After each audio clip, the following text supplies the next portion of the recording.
अगले पॉइंट पे चलते हैं। अकाउंटिंग इक्वेशन की थ्योरी तो हो गई थी ना, कहाँ तक की थ्योरी हुई थी, याद है कुछ? वो तो इसने बीच में एक चैप्टर पूछ लिया तो तुमने बता दिया था बीआरएस का।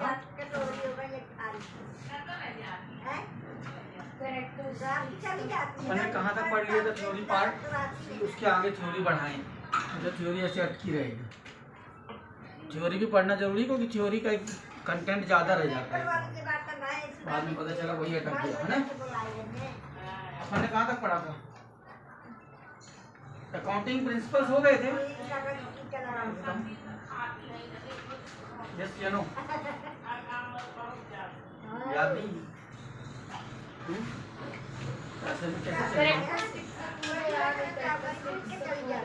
कैरेक्टरिस्टिक्स किस चीज की? अरे वो तो कौन सा चैप्टर? 135 डेप्रिसिएशन तक पहुंच गए अपन लोग। वो तो तुम लोगों ने ये कहा था ना कि डेप्रिसिएशन वाले चैप्टर से स्टार्टिंग के न्यूमेरिकल आएंगे, तो स्टार्टिंग के क्वेश्चन कुछ बता दें, है ना। तो उसी को पहले कंप्लीट कर लें कि अपन बिगिनिंग से थ्योरी खत्म करें, क्योंकि थ्योरी बिगिनिंग की आनी है तुम लोगों को। ट्रायल बैलेंस के इंपॉर्टेंस ऑफ ट्रायल बैलेंस आता है। अब ट्रायल बैलेंस के न्यूमेरिकल भी पढ़ा दिए थे, है ना। डेप्रिसिएशन का अपन ने पढ़ा था, तो डेप्रिसिएशन की थ्योरी और कुछ डेप्रिसिएशन बता दो, डेप्रिसिएशन क्या होता है। डेप्रिसिएशन के अपन ने 5 न्यूमेरिकल लगाए थे। करेक्ट है ना, स्टार्टिंग वाले उनको लगा के देखा है, और तुम लोगों ने मेरे को टिक करवाया था। 8 नंबर तक अपन ने लगाया था, 10 नंबर तक लगाया था, है ना। मेरे को लगता है आपको 135 याद प्राण देखा जाए उसके पास बोले अंकल जी परसों पेपर निकाल कल आएगी। डेप्रिसिएशन की पूरी थ्योरी हो गई, अब वही रहेगी, अब ना आएगी। और फिर तुम लोगों ने डेप्रिसिएशन के क्वेश्चन टिक करा दिए थे। 135 में तो है नहीं, 135 315 हाँ 315 ना। 315 में तो डेप्रिसिएशन स्टार्ट हुआ, उसके बाद 315 में आया तुम्हारा ऑब्जेक्टिव ऑफ डेप्रिसिएशन। आप बताओ ऑब्जेक्टिव क्या है? ऑब्जेक्टिव क्या है? चलिए ऑब्जेक्टिव की बात सबको बताओ। चलिए ऑब्जेक्टिव पहली चीज तो फिर से एक बार डिसाइड अपन दिमाग लगाएं कि ऑब्जेक्टिव का मतलब क्या बताया था मैंने। What is the meaning of objective?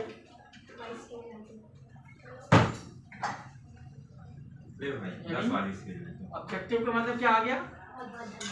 Y, हम उस काम को क्यों कर रहे हैं, ये why we are doing depreciation. हम डेप्रिसिएशन क्यों निकालते हैं, क्या जरूरत है डेप्रिसिएशन को कैलकुलेट करने की, ठीक है ना। अब देखो, अगर आप नॉर्मल ह्यूमन बीइंग के पॉइंट ऑफ व्यू से बात करोगे तो आपको लगेगा फालतू, लेकिन अगर इंडस्ट्रियलिस्ट के पॉइंट ऑफ व्यू से सोचोगे कि तुमने 200, 500, 600 करोड़ का प्लांट लगाया है, यानी तुमने उसमें कम से कम नहीं तो 100-200 करोड़ की मशीन लगाई होगी, बिल्डिंग बनाई होगी, इंफ्रास्ट्रक्चर बनाया होगा। तो वो इंफ्रास्ट्रक्चर ऐसा तो नहीं है कि लाइफ लॉन्ग चलेगा, कि एक बार बना दिया 100 साल के लिए फुर्सत, ताजमहल तो बनाना हो रहा है। करेक्ट। हम जो प्लांट बना रहे हैं, जो मशीनरी बना रही है, जिस तेजी से टेक्नोलॉजी बदल रही है, हमारा प्लांट एक टाइम के बाद वैल्यूलेस हो जाएगा। जस्ट इमेजिन करो, आज कोई साइकिल, नॉर्मल बात करें, ट्रेवलिंग के लिए यूज नहीं कर रहा है, खरीदने में किस लिए यूज कर रहा है? एक्सरसाइज। लेकिन एक टाइम था जब साइकिल दहेज में दी जाती, हाँ जब गाड़ी नहीं, हाँ गाड़ी दी जाती है, तो पहले साइकिल दी जाती है। क्यों? अब उसकी इम्पोर्टेंस अलग हो गई। अब आज की डेट में अगर कोई दहेज में 2 व्हीलर दे रहा होता है तो बोलते normal, car is a little big thing. कुछ टाइम के बाद कार जो है वो नॉर्मल हो जाएगी, ट्रक आ गया। हो सकता है कुछ और नई चीज आ जाए, एरोप्लेन ठीक है ना। अब ये जो है ना, ये ऑब्जेक्टिव का मतलब है कि डेप्रिसिएशन क्यों लग रहा है, इसको समझना जरूरी है। बड़े बड़े इंडस्ट्री, बड़े बड़े प्लांट फ्यूचर में हमको अपडेट करना है तो पैसा चाहिए। वो पैसे का अरेंजमेंट हम आज से शुरू कर दें, तो तुम्हारे बुक में ऑब्जेक्टिव क्या लिखे पहले उनकी बात करते हैं। पहला ऑब्जेक्टिव बताओ बुक में क्या लिखा है। पूरी लंबी लाइन याद नहीं होगी, पूरा लाइन पढ़ो, हम उसको शॉर्ट कर देंगे। पेज नंबर 315 में देखो, ऑब्जेक्टिव है necessity of providing depreciation to know the actual cost of production. देखो तो कॉस्ट ऑफ प्रोडक्शन, ये कॉस्ट ऑफ प्रोडक्शन का मतलब क्या पहले ये बताओ। प्रोडक्ट की कितनी कॉस्ट है? प्रोडक्ट की कॉस्ट नहीं, प्रोडक्शन की कॉस्ट। प्रोडक्ट की कॉस्ट अलग चीज है, प्रोडक्शन की कॉस्ट अलग चीज है। प्रोडक्शन मतलब बनने, प्रोडक्ट की कॉस्ट मतलब एक पीस की कॉस्ट। तो वो उसके प्रोडक्शन बनने की, हाँ, बनने की पूरा बनने में कितना खर्चा आया। अब समझो, पूरा बनने में 3 चीजें लगी। समझना, कोई प्रोडक्ट बनेगा तो मटेरियल लगा, लेबर लगी होगी और ओवरहेड लगे होंगे, यानी जिसको बोलते हैं एक्सपेंस लगे होंगे। डन। लेकिन जस्ट इमेजिन करो, तुमने जिस जगह पे वो प्रोडक्शन किया, वो जिस मशीन को यूज करके किया, तो मशीन की भी जो प्राइस तुमने लगाई, मान लो 20 करोड़ की मशीन लगाई और तुम आलू की चिप्स बना के बेच रहे हो। 20 करोड़ की मशीन लगाई, उसमें आलू की चिप्स भी बन रहे हैं, पैकिंग भी हो रही है, लेबलिंग भी हो रही है, प्राइस टैग भी लग रहा है, पैक फाइनल होके पैक हो। ये पूरी मशीन 20 करोड़ की है।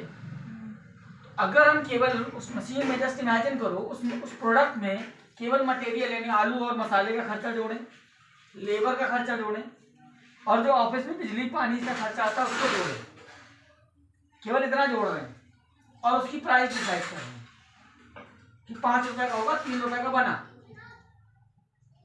जस्ट इमेजिन कि 3 का बना, 5 की बेचेंगे, बाकी उसमें जो है होलसेलर, रिटेलर और बाकी लोगों को प्रॉफिट इसी 2 रुपए में देंगे, बीच से बचे हुए 2 रुपए में।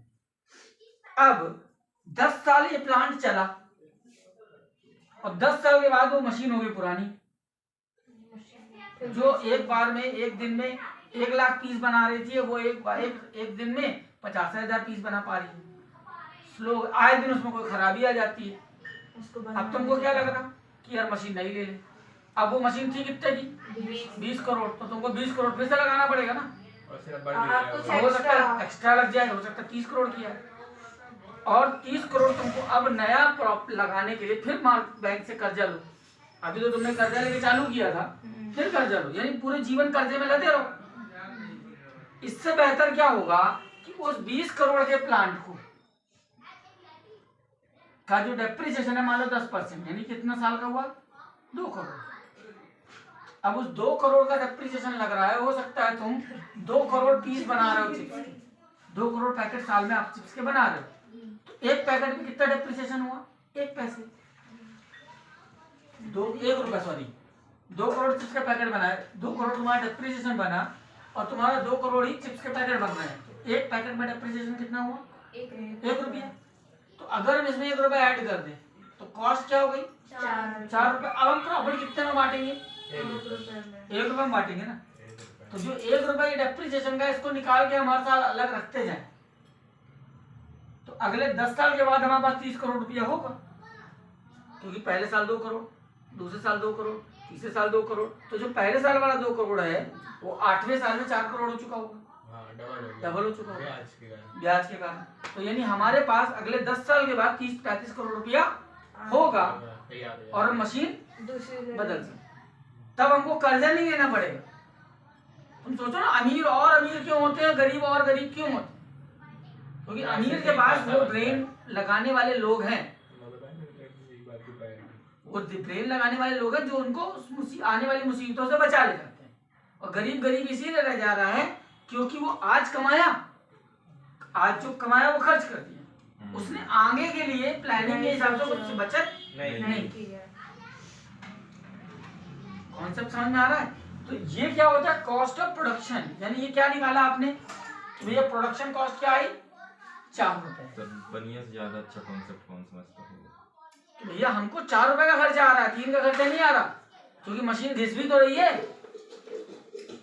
अब जस्ट इमेजिन करो, जो मोहल्ले में चक्की वाला चक्की लगाया है, इसकी चक्की 10 साल में बेकार हो जाएगी। जब 10 साल में चक्की बेकार हो जाएगी तो उसको नई चक्की फिर लगानी पड़ेगी, क्योंकि उसी से तो घर चल रहा है। तो वो फिर 2 लाख रुपए का कर्जा ले, 3 लाख रुपए का कर्जा ले और चक्की लगाए। या बेहतर क्या है, महीने भर में जितना उसने कमाया उसमें से वो 1,000 रुपए अलग कर दे, तो साल में 12,000 अलग हुआ, 10 साल में 1,20,000 और ब्याज सहित मिला के 2-2.5 लाख इकट्ठा हो गया और बड़े आराम से चक्की आ गई नहीं। या पुरानी चक्की नहीं खराब हुई तो 2 चक्कियां लग गई, काम डबल, 10 साल के बाद काम डबल हो गया। लेकिन अगर उसने हर महीने 1,000 रुपए निकाल के अलग नहीं रखा तो आने वाले समय में फिर प्रॉब्लम झेलोगे। ये होता है कॉस्ट ऑफ प्रोडक्शन निकालने में डेप्रिसिएशन हेल्प पैसा से पैसा बनता है। करे। हाँ, एक पैसे पैसे दिए दूसरा चढ़ा ले सकते हैं। हाँ। नेक्स्ट सेकंड क्या है? To ascertain the real profit. Real profit. Ascertain का मतलब क्या होता है?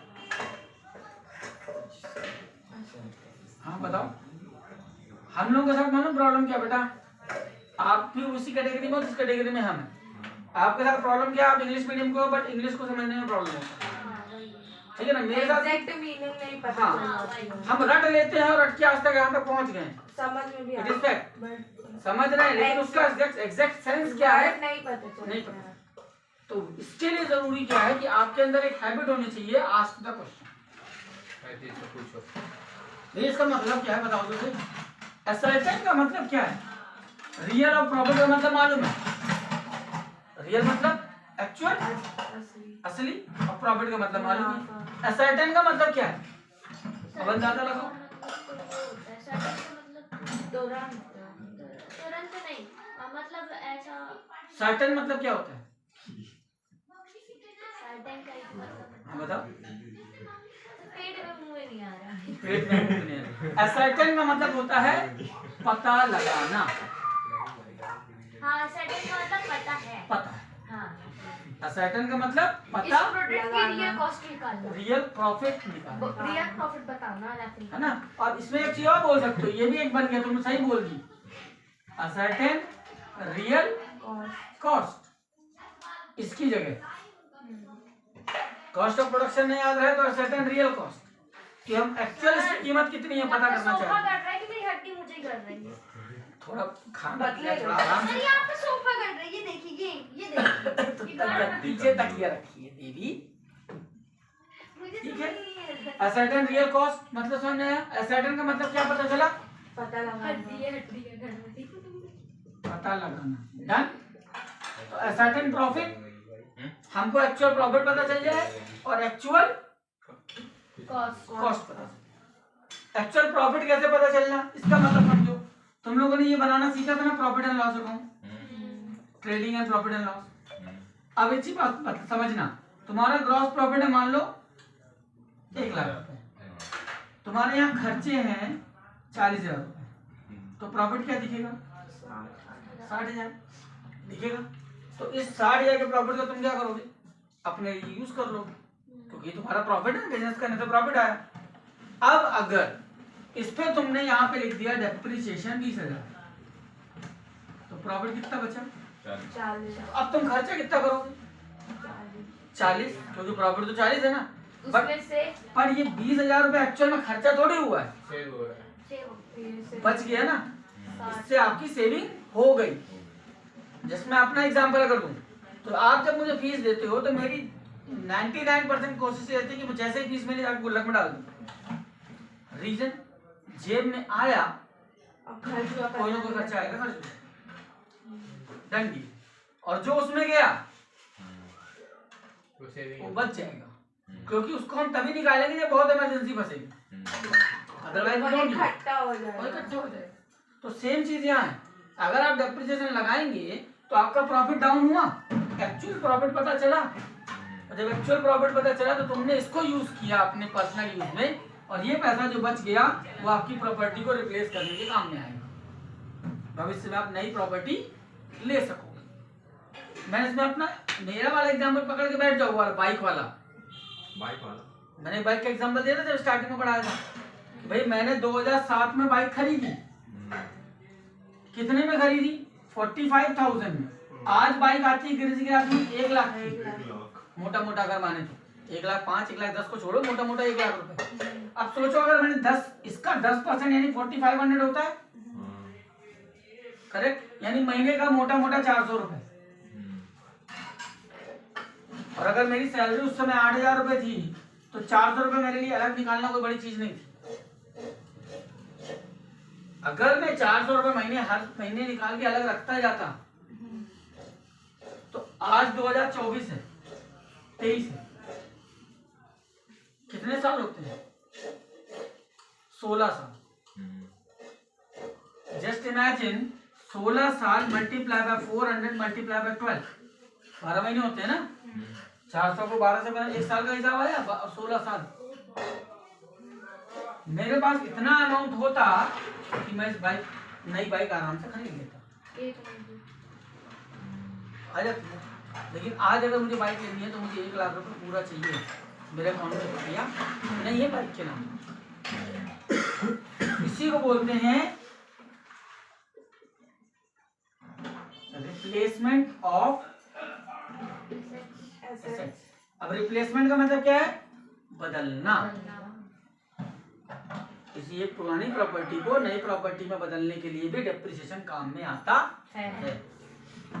या हम डेप्रिसिएशन की मदद से, हमारा ऑब्जेक्टिव क्या है, हमारा उद्देश्य क्या है, वाई हम डेप्रिसिएशन क्यों लगा रहे हैं? ताकि हम प्रॉपर्टी को बदल सकें आने वाले टाइम में। ठीक है ना। और क्या लिखा है देखो, ये पॉइंट हर जगह मिलेगा। Legal binding. Legal binding, binding का मतलब और लीगल का मतलब, चलो लीगल तो कानूनी, लीगल का मतलब तो कानूनी हो गया, और बाइंडिंग का मतलब जोड़ना।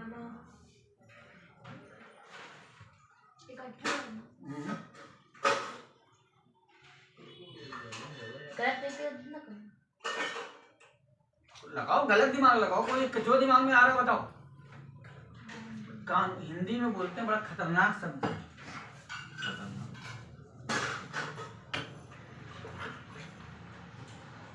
बाध्यता।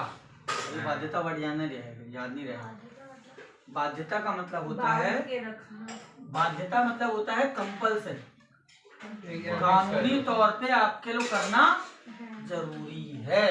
यानी कानून कहता है करना ही पड़ेगा, एसेंशियल। जैसे टैक्स को चुकाना लीगल बाइंडिंग है। अगर आप कमा रहे हो तो आपको टैक्स देना पड़ेगा, नहीं देते हो तो टैक्स चोर है।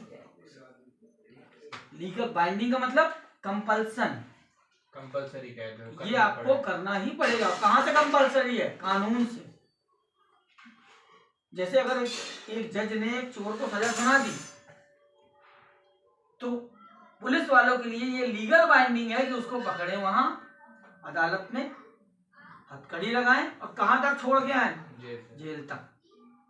वो जेल वालों की रिस्पॉन्सिबिलिटी नहीं है कि चोर हमारे तक आया कि नहीं, पहुंचाना किसकी जिम्मेदारी है? पुलिस की। जेल की पुलिस अलग है और आम पुलिस अलग है।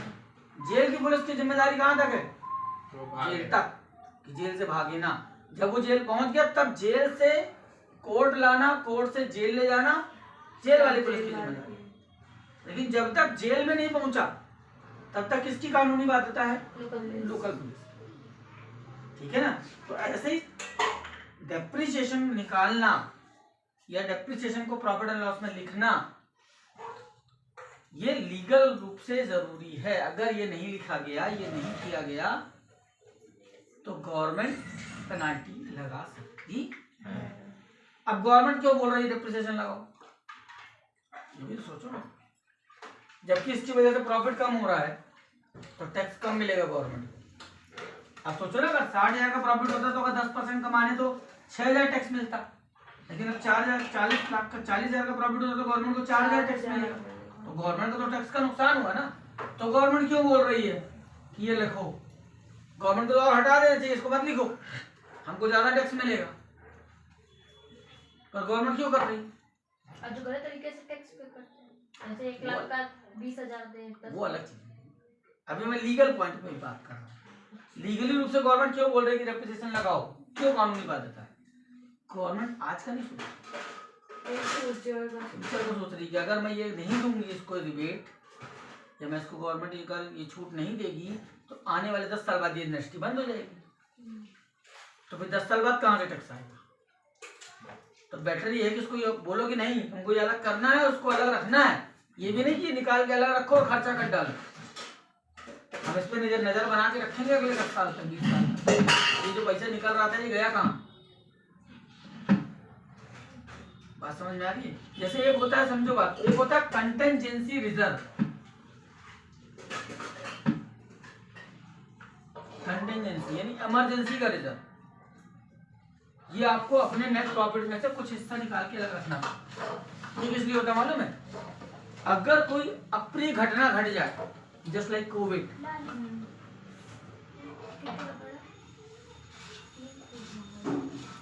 अभी कोरोना आया, कंपनियों ने क्या किया था अपने लेबर के साथ? सबको निकाल दिया। उनको भगा दिया था, वर्क फ्रॉम होम स्टार्ट करवा दिया था। अरे मैं लेबर की बात कर रहा हूँ, क्या हुआ था लेबर? लेबर को भगा दिया। भगा दिया था। भगा दिया था। अपन ने देखा था कितने दूर दूर से लोग पैदल अपने गांव की तरफ जा रहे हैं। ऐसा क्यों? क्योंकि उनको क्योंकि अवसर नहीं आती देने गवर्नमेंट के पास पैसा नहीं। अरे वो तो प्राइवेट फैक्ट्री के एम्प्लॉय थे नहीं, ना। नहीं, उनके पास जब सामान बेचना ही अलाउड नहीं, तो पैसा कहाँ से आएगा? वही सब सप्लाई नहीं हो रहा, प्रोडक्ट काम ही नहीं बनाने हो करेंगे क्या, क्योंकि बिकना है नहीं। नहीं तो भाई अगर लिखना नहीं है तो वो लेबर तो आपकी है ना, 20 साल से आप यहाँ काम कर रही है। हमारे यहाँ कोरोना पर में पूरे टाइम फैक्ट्री कंटिन्यू चली, एक दिन बंद नहीं हुई, डे नाइट दोनों टाइम। भाई तुम्हारा प्रोडक्शन किस चीज का है? खारा मीठा बिस्किट, खारा मीठा भाई, टोस्ट। वो कहीं ना कहीं तो बिक रहा होगा।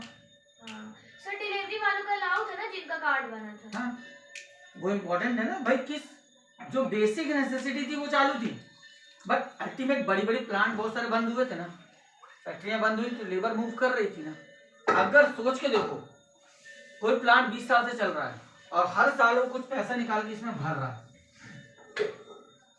इस रिजर्व में अलग रख रहा है, और कोविड जैसी सिचुएशन आई तो अगर पैसा है ना, आप इस पैसे से निकाल के लेबर को सैलरी दे सकते हो ना, 2 महीने बैठा के।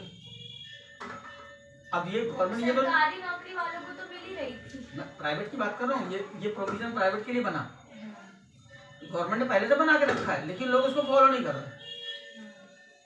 इमरजेंसी रिजर्व, जैसे इमरजेंसी वो आई थी कोविड, 100 साल में एक बार आती है, हर 4 साल में नहीं आ रही है। अब आएगी तो 100 साल बाद कुछ ऐसा फंसेगा। तो ऐसी सिचुएशन के लिए आपके पास अलग से पैसा होना चाहिए। और वो कहां से निकलेगा? प्रॉफिट से निकलेगा। जब आप कमा रहे हो उस समय उस चीज की प्लानिंग करो कि जब ना कमा रहे हो तब क्या करें? तब कैसे चलेगा। तो बहुत सारी ऑर्गेनाइजेशन, जो अच्छी ऑर्गेनाइजेशन थी, उनके पास था ये पैसा, तो उन्होंने अपने एम्प्लॉय को बोला तुम वहीं रहो, तो कहीं जाने की जरूरत नहीं है, हम दे रहे हैं। 4-6 महीने की बात है ना, कोई टेंशन नहीं। इसका मतलब ये नहीं कि इन्होंने दान कर दिया। इन्होंने बाद में क्या किया, उन फैक्ट्री में लेबर की सैलरी मान लो 10,000 थी, तो फिर जब काम चालू हुआ तो उनको 9,000 देना चालू किया।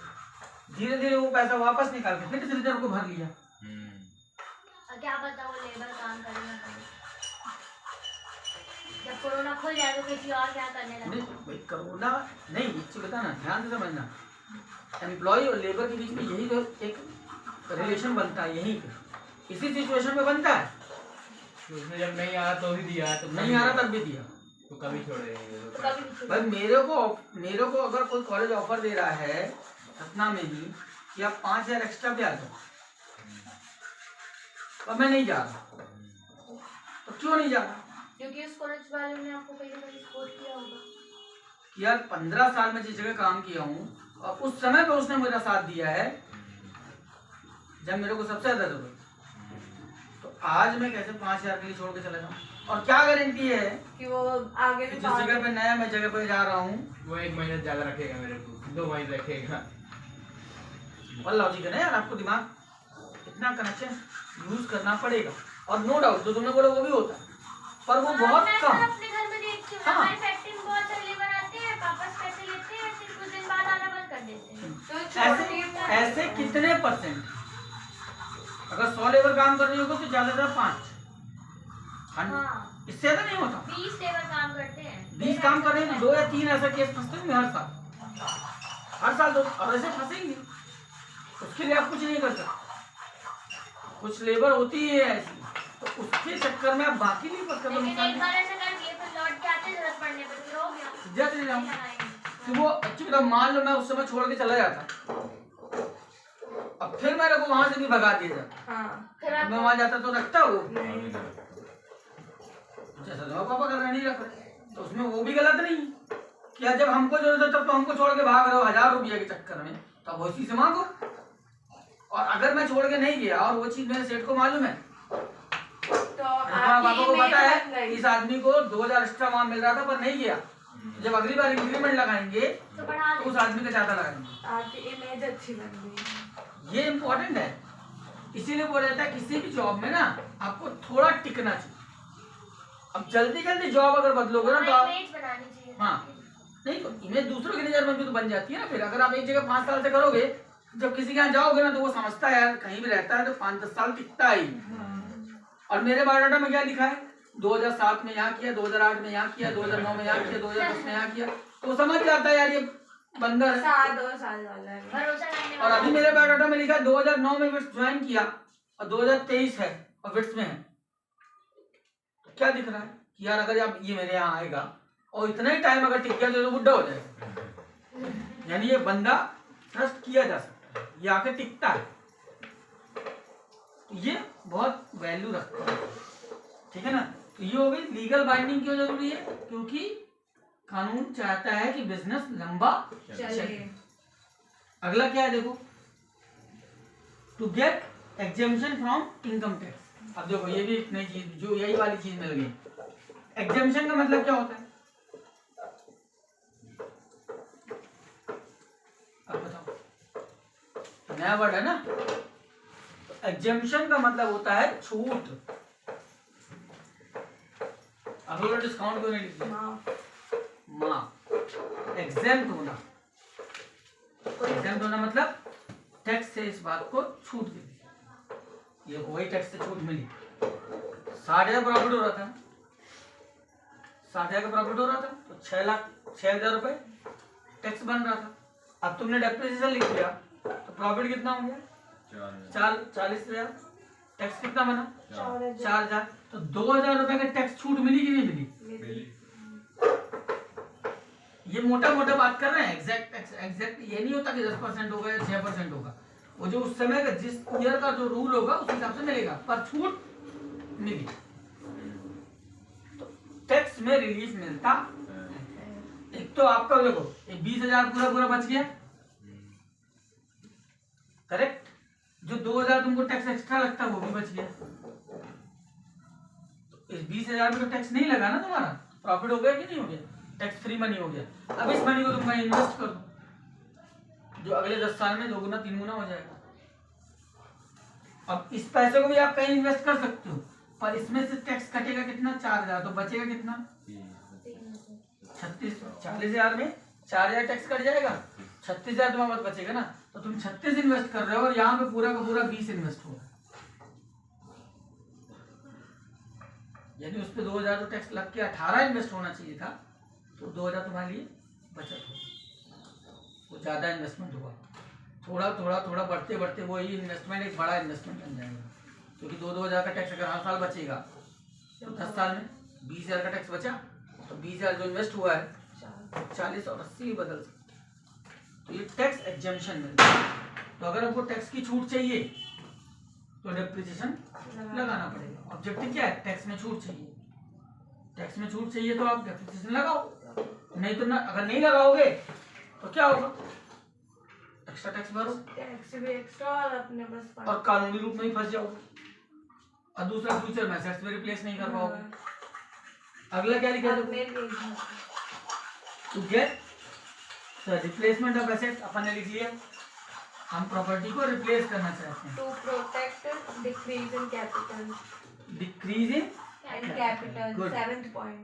डिक्रीज इन कैपिटल का मतलब क्या होगा, पूंजी में घाटा, डिक्रीज मतलब कमी, डिक्रीज मतलब कम होना। जो आपकी पूंजी है, कैपिटल है, उससे आप उसको वो कम ना हो, इस बात से तुम बचना चाहते हो। तो मैंने 2 करोड़ लगाया बिजनेस में, तो 2 करोड़ जाके 4 करोड़ हो, बढ़े 2 करोड़ 1.5 करोड़ ना हो जाए, इससे अगर मुझे बचना है 1.5 करोड़ कब होगा, तो जो आप पैसा लगाते हो एज ए कैपिटल, मान लो आपने 2 करोड़ बिजनेस में लगाया, तो 2 करोड़ का करोड़ रुपये, मैं उसके बाद पापा का प्लांट है, मान लो 2 करोड़ रुपए का लगाया, 2 करोड़ रुपए पापा ने जब लगाया होगा तो क्या लगाया होगा, मशीनरी, लेबर मशीन लगाई होगी और एक्सपेंस। भाई, मोटा मोटा जो पहले लगा होगा, एक बिल्डिंग होगी, मशीन एक जगह बड़ी सी, पर बहुत बड़ी है ना, जहाँ पे वो चीज बन सके। हो सकता है वो खुद की हो सकता है वो रेंट की, कुछ भी हो सकता है। ठीक, अगर खुद की है तो इतना बड़ा ग्राउंड टाइप का बना होगा ना हॉल, तो हॉल बनवाया होगा, घर में तो नहीं बन गया होगा, हॉल टाइप का बनवाया गया होगा, उस पर खर्चा आया होगा, समझना सर। बात। 10 लाख का ओवन ही आ जाता है। तो अब आपकी 10 लाख का ओवन, जो ओवन। माइक्रोवेव होता है ना, उसका ये इस कमरे के बराबर हमारे यहाँ ओवन ओवन लगता है। आदमी डालो, आदमी पक्के नहीं करेंगे, इतना बड़ा नहीं। पहले भट्टी बहुत बड़ी हाँ। थी, अब एक कमरे का ओवन आता ओवन। है 10 लाख। तो अब जस्ट इमेजिन, वो 10 लाख रुपए का मशीन लगी ना, और किससे लग रही है? 50,000 के आटा सानने वाली मशीन मशीन। भी आती है। ये क्या लग रहा है? टोस्ट कटर ये भी 2 आता है। करोड़ में से 1 करोड़ तुमने यहाँ लगा दिया। तो देखो, ये अल्टीमेट है क्या? कैपिटल ही तो लगी है ना, पूंजी तो हमारी। पापा क्या बोलते हैं, पूरी फैक्ट्री मेरी पूंजी है। अब सोचो, अगर तुम इस पूंजी का डेप्रिसिएशन अलग नहीं कर रहे हो, तो 10 साल बाद ये पूंजी तो जीरो हो जानी है ना। जैसे तुम बोले भट्टी जो थी, आज वो भट्टी जीरो हो गई कि नहीं हो गई? अब ओवन आ गया, भट्टी हट गई। भट्टी हट गई, तो भट्टी को हटा के ओवन लगाना है अगर, उसके लिए पैसा पैसा सेव चाहिए। करना पड़ेगा। बचत करने। अब जस्ट इमेजिन करो, आज ओवन लगाया है, 10 साल बाद कोई नई टेक्नोलॉजी आ जाए तब ओवन हटाना पड़ेगा। वो भट्टी रही होगी 2 लाख की, ओवन लगा 10 लाख का, अब तो नई टेक्नोलॉजी आई, हो सकता है लगे 50 लाख की तब। तो इस ओवन का डेप्रिसिएशन अगर हर साल पापा अलग करके कहीं इन्वेस्ट करते जाएं, तो भैया 50 लाख नहीं तो 40 लाख तो होगा। तब 10 ही लाख लगाना पड़ेगा ना, और उस मशीन को रिप्लेस कर। बात समझ में आ रही है? तो ये जरूरी है एसेट्स को प्रॉपर्टी को बचाने के लिए। ये हम अपनी कैपिटल को प्रोटेक्ट करके रखना चाहते हैं। जस्ट इमेजिन करो, तुम्हारे पापा ने वो ओवन ना लगाया होता, तो मार्केट से क्या कंप्लेन आती कि आपका जो खारा मीठा आ रहा है खारा नहीं आ रहा है, सही नहीं पका है। सही नहीं पका है। क्यों? क्योंकि जो दूसरा बंदा बेच रहा है वो ओवन का बेच रहा है, वो ज्यादा अच्छा पक के निकल रहा है, तो तुम बेच रहे हो भट्टी का पक के निकल, तो कंपैरिजन होने लगा। इसके पहले क्यों नहीं हो रहा था? क्योंकि वो भी भट्टी यूज कर रहा था, तुम भी भट्टी यूज कर रहे थे, तो सिमिलर दिख रहा था, तो पब्लिक कंपैरिजन नहीं कर रही। सर तभी तो खरीदे ओवन। सिंपल है ना, कंपटीशन को फाइट करना तो आपको अपडेट होना पड़ेगा, वरना मार्केट से बाहर। जस्ट इमेजिन, मैं टीचर हूँ, अभी उर्मलिया सर डिजिटल बोर्ड लगा ले, ये भी डिजिटल बोर्ड लगा ले, सतना का आधा जो टीचर कोचिंग पढ़ा रहा है डिजिटल बोर्ड लगा ले, तब यहाँ जो बच्चा आएगा वो भी क्या बोलेगा, अरे वहाँ बेकार है, वहाँ डिजिटल बोर्ड नहीं है। जबकि स्टूडेंट को डिजिटल बोर्ड से कोई मतलब नहीं है, बट है मन। डिजिटल बोर्ड स्कूल में लगा है हमारी। बात समझ में आई ना, क्या रीजन है? हमारे स्कूल में टीवी लगी है। वो हमारे ही क्लास में, हमारे तो ही गुना क्लास। ज्यादा बड़ी है जो हमारे यहाँ की। नहीं तो वो तो गवर्नमेंट का फंड से आई ही है। प्राइवेट सेक्टर की बात तो कर क्या रहा हूँ। लगती है भाई, हर एक क्लास में लगी। इतनी बड़ी क्लास तो वो डिजिटल बोर्ड कंपल्सन हो जाएगा। अभी तब यह मुझे- स्कूल से पढ़ के तब- निकले हो तब- अभी यह स्कूल से पढ़ के तब मुझे क्या करना होगा? निकले वो ज्यादा तो- तो ना अभी दस दिन है देखो, अगर मुझे मालूम है कि मुझे 3 साल बाद आफ्टर 3 ईयर, अगर मुझे पता है 3 साल के बाद मुझे डिजिटल बोर्ड की जरूरत पड़ेगी, तो मुझे अभी से क्या करना चाहिए कि जो मेरी इनकम आ रही है, मुझे मालूम है कि डिजिटल बोर्ड 2 लाख रुपए का आता है, तो अभी जो मैं इनकम कमा रहा हूँ, अभी से मैं 3 साल का हिसाब बनाऊँ अगर, तो भाई मैं 60,000 रुपये अपने पूरे साल भर की जो मेरी इनकम यहाँ से हुई, 1.5 लाख रुपए, 2 लाख रुपए, बाकी खर्च करूँ 60,000 अलग रख दूँ, 3 साल में मेरे पास हो जाएगा पैसा। Then we replace this board. Coaching की फीस भी बढ़ा दो तो कर हो जाएगा। वो अलग मैटर है, वो तो आप करोगे। जब उन्होंने ओवन लगाया तो नो डाउट कॉस्टिंग इंक्रीज हुई, तो प्राइस भी इंक्रीज हुआ, 35 से खाना में 45 रुपए का मिला। बिकने लगा। सिंपल सी बात है, तो वो होता ही है, लेकिन वो कर कब पाओगे? जब क्वालिटी दोगे वाली। क्वालिटी दोगे, उसके लिए आपको ये छोटे छोटे पिलर्स हैं। डेप्रिसिएशन एक पिलर, रिजर्व एक पिलर। जब इनका नॉलेज होगा तो हम उसके बारे में सोच पाएंगे। यार ये जैसे तुम पापा की जब कभी मौका लगे, जो अकाउंट होते हैं ना, अकाउंट बुक्स, उसमें बैलेंस शीट आती है, ट्रेडिंग प्रॉफिट एंड लॉस और बैलेंस शीट बनी बने जो सीए बना के देता है। कभी उसको देखना, आप जब उसको देखोगे लगेगा हाँ ये हमने पढ़ा है, ऐसा बनता है। सर मैं खुद दिवाली में लेजर फाड़ के खरीदी है, लेजर बैलेंस शीट ये सब मेरे पापा की रखी हुई थी। वो पुराने रखे रहे होंगे, वो अब यूजलेस हो गए, अब बेच भी नहीं सकते, बेच भी नहीं सकते, तो वो बेचने ही पड़ते फाड़ हैं। फाड़ एकदम रीजन क्योंकि वो फाइनेंशियल डेटा है, अगर किसी दूसरे के हाथ लग गया तो वो प्रॉब्लम अच्छा जनरेट खासा कर नाटक सकता है। हाँ हाँ हाँ भाई आपके ऊपर केस हो सकता है, कुछ भी नौटंकी हो सकता है। ठीक, और क्या है, for the purchase of newly invented machine, वही आ गया, रिप्लेसमेंट वाला ही है। जैसे तुम्हारा वही वाला एग्जांपल याद रखना, ओवन वाला, नई मशीन खरीदनी थी ना, तो अगर पहले से पैसा बचा के रखेंगे तो आसानी से खरीद लेंगे, और नहीं तो कर्जा लो। क्यों कर्जा क्यों लेना पड़ेगा, क्योंकि उसी से तो घर चल रहा था, भाई बंद हो अब वो बिजनेस ही बंद हो जाएगा तो फिर घर कैसे चलेगा। ना चलेगा। तो बेटर है कि भैया कर्ज लो, और या तो उससे बेटर क्या है, जब बिजनेस चल रहा है तो उसमें से कुछ प्रॉफिट अलग करते चलो जाओ। आप नया फोन लेने के लिए जिद कर सकते हो, लेकिन पापा कई बार की बात सोचते हो कि हम अपने लिए ले लें पर्सनली। रीजन क्यों, उनको मालूम है यार 20,000 रुपये का फोन ले लूंगा, तो 20,000 रुपये ये मम्मी की सामान इनकम भिजवाती है वो 61,000 रुपए। इंडिविजुअल बात करो, इंडिविजुअल बात करो। अगर आप दोनों की बात करोगे तो फिर वो अलग हो गया ना, एक बंदा अपनी इनकम को अलग सोचेगा, दूसरे की इनकम को अलग सोचेगा। अलग बात है कि वो फैमिली इनकम में काउंट हो रहा है, दोनों की खर्चे भी अलग। अलग बात है कि फैमिली इनकम में काउंट हो रहा है तो तुम्हारी लग्जरी मेंटेन है। बट इम्पोर्टेंट क्या है कि भाई वो मेंटेन रखने के लिए सामने वाला एफर्ट कितने डाल रहा है। आज आप घर में आराम से बैठो, मम्मी कहाँ पड़ी, स्कूल में नहीं, अगर चुनाव ड्यूटी लगी होती तो नहीं लगी सर, नहीं लगी, अलग मैटर है, हाँ लेकिन सर, अगर लगी लगती, होती लेकिन तो हालत खराब हो जाती है ना। बोर्ड पेपर में लग जाती है तो हाँ। हालत खराब हो जाती है। तो इम्पोर्टेंट क्या है कि हम जो पैसा यूज कर रहे हैं, मैं नहीं कहूँगा वेस्ट कर रहे हैं, आपकी जो लाइफ है उस लाइफ में हम थोड़ा पैसा वेस्ट भी करते हैं, बट वो वेस्ट हमको ये भी सोचना चाहिए कि यार उस पैसे को अर्न करने में सामने वाले की एनर्जी कितनी लगी, या सामने वाले ने क्या सेक्रीफाइस किया। कई बार ऐसा भी होता है आपकी मम्मी किसी आके बोलती होंगी घर में, यार नौकरी छोड़ दे तो ज्यादा अच्छा है, तो इस पर प्राण खाए। हाँ सर, इतना दिक्कत होता है, 10:30 बजे सुबह नहीं पहुंची ना, अगर 11 बजे पहुंची है, आधा घंटे में तो वो सीएल लगा देता है एकदम, और आधी छुट्टी काट देगा, बोलेगा तुम अभी यहीं बैठो, तुम नहीं जा सकते हो, आधी कुछ छुट्टी तुमको मिलेगी। कौन और दूसरे दिन भी अरे आधी कहीं छुट्टी भी हो, काट देगी। हर जगह यार गवर्नमेंट में यही है, उसकी मम्मी को अगर आधी वो छुट्टी ये मत डिस्क्लोज करो ना, आज आधी छुट्टी सिचुएशन को कटी, समझो। आज आधी छुट्टी कटी, कल भी आधी छुट्टी कटी, तो एक छुट्टी चली छुट्टी चलेगी, और सिंपल ये चीज है, ले ये जाओ तो काट दे। वो छुट्टी तो गई तेल लेने, इम्पोर्टेंट क्या है उस समय का जो मानसिक स्थिति है, मेंटल प्रेशर, वो प्रेशर वो झेल करके बंदा 60,000 ला रहा है। 65 अरे अब वो 65,000 रुपए खत्म होने में सही बात है, नहीं हो पाता भैया अपन को सोचना पड़ेगा भैया। क्या।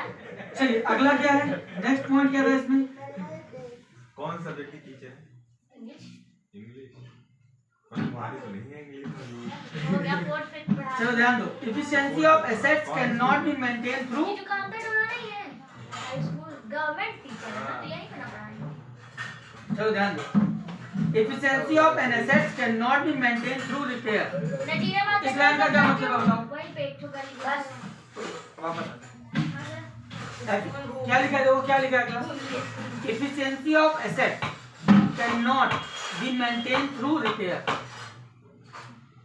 इस लाइन का क्या सेंस बनता है, याद होगी नहीं ये लाइन, मुझे मालूम है, लेकिन फिर भी मतलब समझ। Efficiency of asset can not be maintain through repair. कोई भी मशीन है, जिस क्षमता से वो काम कर रही है, जिस स्पीड से, जिस फ्लुएंसी से, या जिस सफाई से वो मशीन से प्रोडक्ट बाहर आ रहा था, क्या जब वो बिगड़ेगी तो उसकी रिपेयरिंग होगी, क्या वो वही क्वालिटी देगी जो पहले थी? नहीं होगी। तुम्हारा मोबाइल नया है, बढ़िया चल रहा है, कुछ बटन खराब हुआ, बनवा लाए, आपने फील किया होगा, वो फ्लुएंसी नहीं मिल रही है, जो वो मजा नहीं मिल रहा है, तो अभी मिल रहा है। काम चल रहा है, काम रुका नहीं है। डिस्प्ले ही खराब हो जाएगा तो डिस्प्ले प्राइस चला डिस्प्ले खराब हुआ, आपने डिस्प्ले बदलवा लिया, 5000 लगाया, नया डिस्प्ले लग गया। परेशानी बनी रहती है। पर वो फ्लुएंसी कैमरे में सबसे ज्यादा इफेक्ट पड़ता है। वो फ्लुएंसी मेंटेन नहीं होती। सेम चीज सोचो, एक छोटे से मोबाइल के लिए आप बात कर रहे हो कि वो नहीं होता, तो बड़े बड़े प्लांट में कैसे होगा? वहां भी तो ये प्रॉब्लम आएगी। आज जिस एफिशिएंसी से वो नया ओवन काम कर रहा है, उसका एक कोई पार्ट बिगड़ जाए और उसको बदल के लगा दिया जाए, नया पार्ट लगाया, स्टिल दिमाग में कीड़ा काटा रहेगा, यार पुरानी वाली बात नहीं है। मजा नहीं। एक दिन से खराब हो जाती है ना, तो 1 लाख का घाटा हो जाता है। हाँ एक दिन हाँ हाँ, हम लोग का महीना का रहता है टर्नओवर 15 लाख।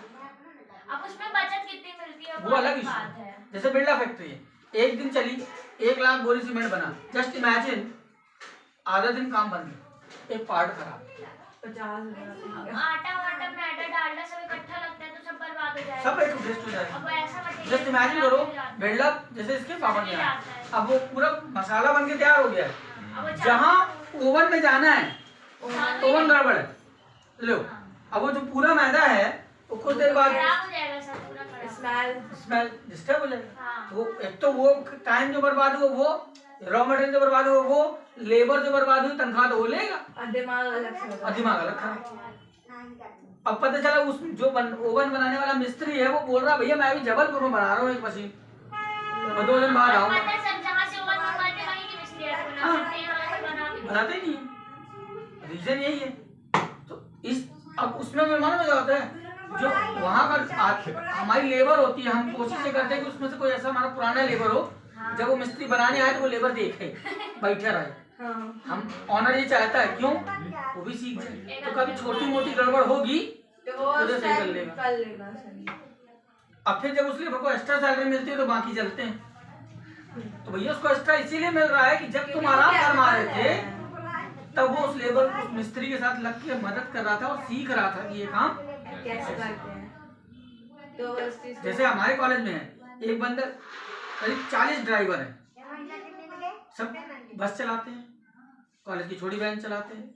एक ड्राइवर, उसके अंदर स्किल क्या था, वो क्या चाहता था कि मैं गाड़ी की बसेस की रिपेयरिंग भी कर लूँ, छोटी मोटी। बड़ी रिपेयरिंग के लिए तो सर्विस सेंटर जाएगी, पर बहुत सारी छोटी, जैसे गियर ढीला हो गया, ये चक्कर राइट टाइट नहीं है, ये पंचर है, तो उसने ऑनर से क्या कहा कि सर मैं एक छोटी सी वर्कशॉप यहाँ खोलना चाहता हूँ। 40 बसें अपने पास है, कुछ ना कुछ काम तो लगा ही रहता है। तो उसने क्या किया, एक वर्कशॉप सेटअप की, पैसा मालिक का लगेगा नो डाउट। अब वो उस वर्कशॉप पे भी काम करता है, ड्राइविंग भी करता है, तो नो डाउट यार उसकी सैलरी तो एक्स्ट्रा होगी ना यार, क्योंकि उसने एक नया उसने अलग से दिमाग अगर लगाया। बाहर बीएड का राइट 50 रुपए लगे तो 20 रुपए ले रहा है, 30 रुपए वो ले नहीं रहा, वो तो खाली पार्ट्स ले रहा है ना, हाँ।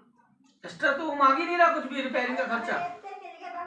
तो जो काम पहले, तब ये अब स्टार्टिंग में नहीं समझ में आया, लेकिन 1 साल के बाद जब निकाला गया हिसाब कि यार पिछले साल हमने बस की मेंटेनेंस पे कितना खर्चा किया, 10 लाख। इस साल बस के मेंटेनेंस पे हमने खर्चा किया 3 लाख, 7 लाख बच गया यार। कैसे बच गया, क्यों बचा? उस एक बंदे ने दिमाग लगाया कि वर्कशॉप हम यहीं बना लें। तो उससे क्या हुआ, जो छोटे छोटे जो खर्चों में, जो छोटी रिपेयरिंग में 5,000 चला जाता था, और वही रिपेयरिंग वही होने की वजह से 1,000 रुपए में हो जा रही है, क्योंकि वो उसमें से 3,000 तो प्रॉफिट ले जा रहा था ना वो। ये फैक्टर काम करता है, ये छोटे छोटे फैक्टर्स हैं। तो ये वही है, रिप्लेसमेंट, रिपेयरिंग के बाद मशीन सही से काम नहीं करेगी तो हमको उसको क्या करना पड़ेगा, रिप्लेस, बदलना। ठीक है, अब घर में आपको एक काम करना है, अपने own word try to describe it in 2 line और 3 लाइन, एक पॉइंट, और कल फिर उसको दिखाओ, तब समझ में आएगा कि कहाँ ग्रामेटिकल मिस्टेक कर। क्योंकि एक बार अगर आपने अपने ब्रेन से लिख दिया कॉपी में, तो एक गारंटी देता हूँ जब एग्जाम में आएगा ना, एग्जैक्ट वही वर्ड आए ना, लेकिन आप लिख बढ़िया लोग। लेकिन तरीका ये कि आपको एक बार लिखना पड़ेगा। चलिए, rest of the discuss tomorrow.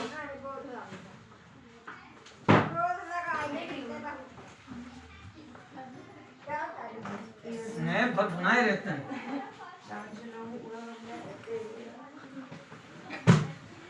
फोटोबाजी में खूब चलती है।